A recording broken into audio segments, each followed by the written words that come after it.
vatanni yovga bermas xalqoring bor, raqibni behush qilgan o'g'lonlaring bor.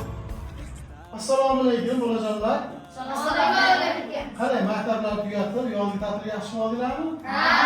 Nima ishlar qanday bo'lyapti? Yaxshi. Maza qilyapsizlarmi? Ha. Kimdir sportga boryapti, yo'lakka, krujokka, to'g'rimi? Kimdir kompyuterga, kimdir yana boshqa yo'nalishlarga. Sizlar hammasini teng olib ketgan holatda mana bizni tugaganimizda askabellarga qatnashib kelyapsizlar. Mana qarib 3 oy, 4 oy yaqinlashib qoldi, to'g'rimi? Ha. Mana shu davr ichida askarga qatnashganlardan beri nima o'zgarish bo'ldi sizlarda? Muomalamiz yaxshilandi. Muomala madaniyati Hozirjavoblik yaxshilandi. hozirjavoblik, nutq madaniyati, inson bilan ko'rish, gaplashayotgandagi muloqot, to'g'rimi? O'zgarishlar yaxshi. Ha. Hammalar xursandmisizlar? Xursand. Mana bizni shunchalik qilgan mehnatlarimiz samarasi may oyida 5-mayda Xonobod shahrida O'zbekiston xalq artisti Soyib Xo'jayev portretiga bag'ishlangan askarchilar qizishlar ko'rik tanlovida qatnashdinglar. Xursand bo'ldinglarmi? Nechinchi o'rinda oldinglar endi? Barakalloh. Hali 2-o'rinda oldinglar. Bu sizlarda birinchi qo'ygan qadaminglar. Xudo xolasa hali katta konkurslar bo'ladi. Bunlarga davlat tadbirlari bo'ladi. O'zingizlarning maktabinglarda, boshqa tumanlarda, boshqa viloyatlarga borib qatnashish albatta niyatimiz hammaga nasib qilsin. Shuning uchun bu qator oldingi payronlarimiz yaxshi, oxirgi o'rgangan payronimizni hozir bitta ko'rib olamizda, keyin darsimizni davom etkazamiz. Ma'qulmi? Ha. Qani bo'lmasa boshladik. Oxirgi payronimiz maqollar payronini o'rganganmiz. Qani bitta ko'ramizda, keyin yangi darsga o'tamiz. Birinchi navbatda chiroyli turib tabassum bilan gapiradi. Askarlarga qog'oz solib turmaydi. Kulib tabassum bilan bir-birlariga gaplashayotgan paytda sherigingizni hurmatini qilib, do'stim deb chiroyli boshlaysizlar. Xalqqa teskari qarab olmasdan, xalqqa qarab, yaxshi kayfiyat bilan, ko'tarinki kayfiyat bilan boshladik. Qarang. Qoidasi zikrlar. Navbat. Biz o'zbek xalqimizning juda ajoyib maqollari bor-da.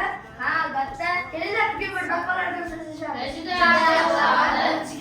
Firdavs, tez ketib qolyapsan. Dona qilib, sen tezatishmas, askarlarga tushuntirib berish kerak. Bizning o'zbek xalqimizning ajoyib maqollari bor. Kelinglar shu maqollardan gaplashamiz. Deb zikrulloh deb boshlaysan. Tez gapirma. Qoidasi zikrlar. Navbat. Biz o'zbek xalqimizning juda ajoyib maqollari bor-da. Ha, albatta. Kelinglar bugun bir maqollardan gaplashamiz. Juda yaxshi bo'ladi. Zikrulloh, bilim birga maktabdan ketaylik desam, unamadingiz. Sizga qarab turib, bitta maqolasini uchdilar. Qaysi maqol? Ishonmagan do'stingga, somon tiqar postingga. Ha, siz o'z darsdan qochib ketyapsiz-ku, men ham she'rni qilyapsiz. Shuning uchun siz bilan ketmadim. Hozir gapirib yursangiz qorasi yo'qadi-da. Voy do'stim Muhammadov, navbat do'stim. Darsdan qochib ketganimda, so'ng ustozlarimiz gaplashdik. Ha, to'g'ri. Shuni aytsa kerak-da. Tirroq uzoq podar bo'lmaydi. Ha, to'g'ri. Abdulaziz.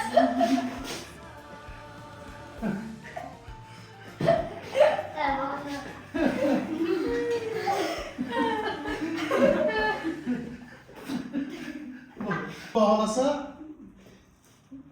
endi bugun yangi payronda o'tishdan oldin o'tgan ulug' ustozlarning hayotini ham bilishimiz kerak. To'g'rimi? Ha. Mana shu O'zbekistonda askarchilar generali degan nomni olgan mashhur so'z ustasi askarchi, O'zbekistonda xizmat ko'rsatgan madaniyat xodimi Abdulhay Maqsum Qozoqov to'g'risida ozgina sizlarga ma'lumot beraman-da, keyin mana shu ustozlar ijro etgan payronlardan namunalar qilamiz. Abdulhay Maqsum Qozoqov 1923-yilda Andijon viloyatida Qorasuv shahrida tug'ilgan. Komilxon aya onasi 24 yoshida olamdan o'tadi. Abdulhay 15 yosh oylik Abdulhay 15 oylik go'dak bo'larga o'sha paytda, chaqaloq bo'larga onasi olamdan o'tganda. 15 oylik bola onasini ham eslolmaydi, to'g'rimi? Shunaqa yosh qolgan ekan. Tabiiyki u volidai mehribonini siymosini eslay olmaydi. Ona mehriga to'ymagan, keyinchalik u onasini bevaqt vafot sababini bilib ko'p achindi. Hali hamon armon qilib o'tgan. Onasi Komilaxona oddiy ko'richak, hozirgi biz meditsina tilida appendis deb qo'yadi-ku.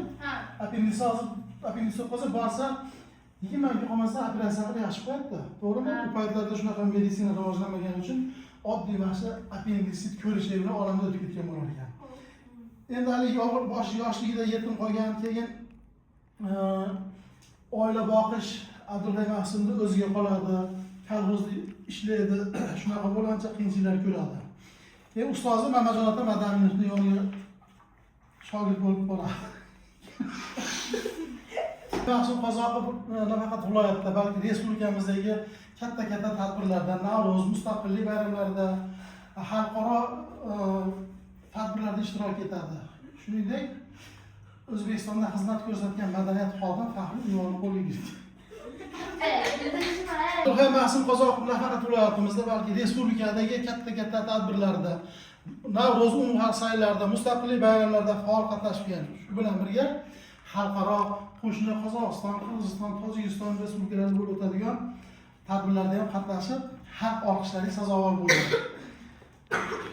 Abdulla Mahsum Qozoqovning ushbu xizmatlari yuqori darajada taqdirlanib, O'zbekistonda xizmat ko'rsatgan madaniyat xodim unvonini topshirilgan.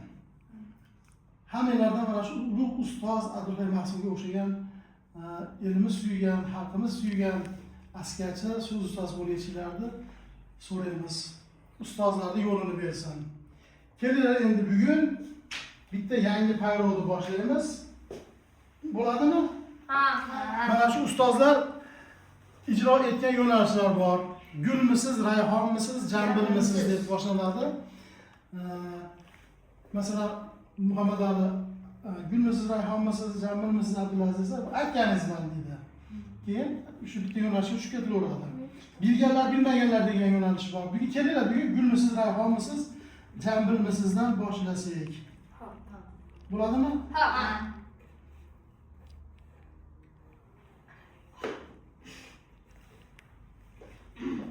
Gulmisiz, rayhonmisiz, jamilmisiz deb Amir Saidga savol berasan, aytganingizman deydi. Endi hozirgi sizlar yoshlarga to'g'ri keladigan payrov kitob payrovini o'rganamiz. Chunki kitob ilm bulog'i, to'g'rimi? Kelinglar kitobdan boshlaymiz. Mana Muhammad Ali Amir Saidga aytasan, Amir Said gulmisiz, rayhonmisiz, jambilmisiz? Aytganingizman desang, ko'p kitob o'qib charchab qolib, kitobni yuziga uxlab qolganmisiz? Dangasalik aytyapti bunda. Chunki har bitta payrovda tarbiyaviy ahamiyat bo'lishi kerak. Kimdir bitta kamchilikni ochib berish kerak. Bu bilan nima deyapti? Kitobni yuziga uxlab qolganmisiz deyapti. Bunday vaqt uxlab qoladi-yu. Shuni aytadi. Dangasasiz kitob o'qiyman deysiz, uxlab qolasiz deyapti. Endi Amir Said javob qaytaradi Muhammad Aliga. Gulmisiz, rayhonmisiz, jambilmisiz? Hammaga men kitobxonman deb maqtanib, o'qimasdan qo'ltig'ingizga qisib yurganmisiz? Aytib o'tganimdek, tarbiyaviy ahamiyat bo'lishi kerak payrovda, to'g'rimi? Kimdir bitta kamchiligini mana shu askiya orqali ochib beriladi. Dangasaligi, yalqovligi, uyquchiligi, ikkichiligi. Tushunarlimi? Kitob o'qiyman deb maqtanib o'zi o'qimaydi-da, nima qiladi? Band qilib uyga borib qo'yib qo'yadi, yo sumkasidan olib yuradi, o'qimaydi. Shunaqalarda ustidan kulgi bilan ochib beradi shunaqa dangasalikni. Qani ketdi, gulmisiz, rayhonmisiz, jambilmisiz? Do'stim Muhammad Ali, do'stim. Gulmisiz, rayhonmisiz, jambilmisiz? Aytganingizman. Ko'p kitob o'qib, yuziga kitobni yopib uxlab qolganmisiz? Do'stim Amsay. O'ylab do'stim. Gulmisiz, rayhonmisiz, jambilmisiz? Aytganingizman. Men kitobxonman deb kitobni maqtanib, qo'ltig'ingizga qisib yurganmisiz? Tushundinglar, hammaga bo'lib berildi, hammani o'zining gapini biladi. Xullas, keyingi darsimizga mana shu gulmisiz, rayhonmisiz, jambilmisiz payrovini to'liq o'rganib kelamiz. Tushunarlimi? Dangasalik qilmasdan darsdan bo'sh vaqtlarida sport bilan shug'ullaninglar, kitob o'qinglar. Kitob o'qigan odamda dunyoqarashi keng bo'ladi, nutqi ravon bo'ladi. Tushunarlimi?